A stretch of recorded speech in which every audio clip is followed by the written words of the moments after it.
Now the performance is mine. Pode começar? 3, 2, 1.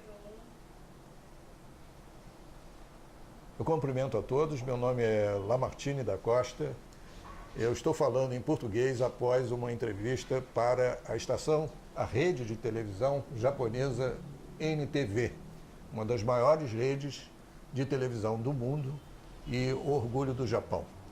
A situação foi de criar uma entrevista de algumas experiências que houve no Rio de Janeiro, com os Jogos Olímpicos de 2016, e comparar com a situação do Japão, de Tóquio 2020, no sentido de dar algumas proposições e falar sobre alguns riscos, etc. Aqui nós temos uma síntese. A pergunta que a estação fez, os especialistas fizeram, é se 6 meses após os Jogos, os legados estariam em risco. De fato, a imprensa internacional está focalizando isso. Não há como negar que houve já um abandono, mas foram feitas algumas explicações que agora para o público brasileiro são interessantes também. A primeira delas, e muito sinteticamente, que nós não temos muito tempo, é que os outros Jogos Olímpicos também deixaram um rastro de legados incompletos, e isso está ocorrendo com o Rio de Janeiro. Então não é nenhuma novidade.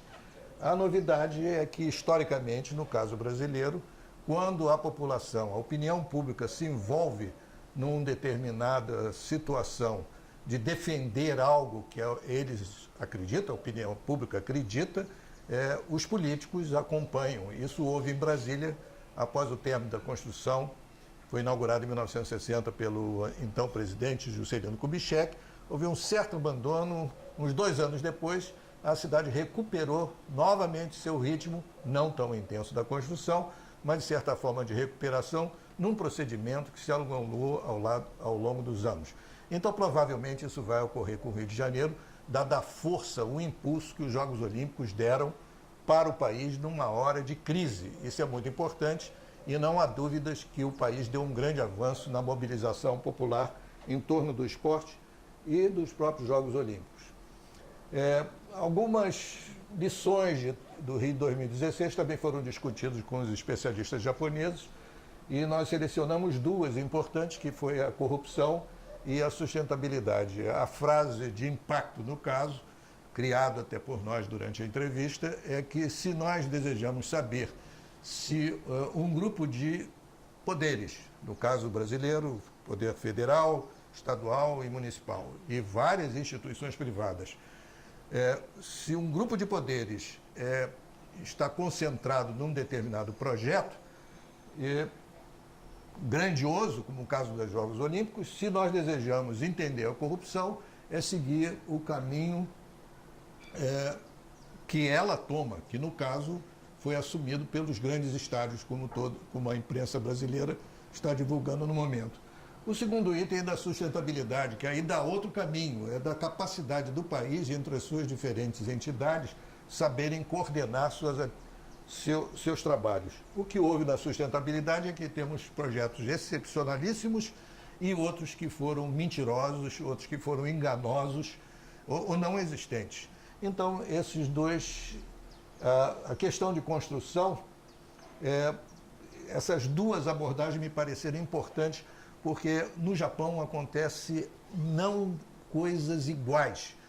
Há muita diferença entre o Brasil e o Japão, mas alguns caminhos podem trazer clareza sobre como funcionam. Também uma lição que foi mais clara para nós é a lição da conectividade. É o que nós estudamos mais atualmente num grupo de pesquisadores internacionais. A conectividade fez a diferença no Rio de Janeiro, embora não tenha sido muito perceptível para a população e para as instituições. Simplesmente houve a maior troca de informações já havida no mundo em termos de Jogos Olímpicos, e o mesmo deverá ocorrer em Tóquio, por razões do desenvolvimento da chamada era digital. Insistimos muito nesse ponto, porque a experiência do Rio de Janeiro pode, de fato, levar as instituições japonesas a tomarem iniciativas de resolverem seus problemas com antecedência. Aqui foi mostrado nessa entrevista um mapa do Rio de Janeiro, o Connectivity Belt, um cinturão de conectividade que houve no Rio de Janeiro, não foi algo planejado, mas que nos mostrou claramente que nós tivemos uma mistura de Jogos Olímpicos com World Fair, com feiras internacionais. 8 milhões compraram tickets para os Jogos e 4 milhões compareceram às casas de hospitalidade e várias outras iniciativas que houve em ruas e locais públicos do Rio de Janeiro. Então, o novo mapa do Rio de Janeiro é esse, e provavelmente a mesma coisa ocorrerá com Tóquio. Foi uma previsão que foi feita e oferecida aos hospedeiros dos próximos Jogos Olímpicos. Enfim, um statement, uma declaração final que as novas percepções de legado e a grande demanda de conectividade que houve no Rio de Janeiro transformou os Jogos Olímpicos de 2016 num produto do passado e um desenvolvimento do futuro. Boa sorte para todos, muito obrigado. 4 minutos?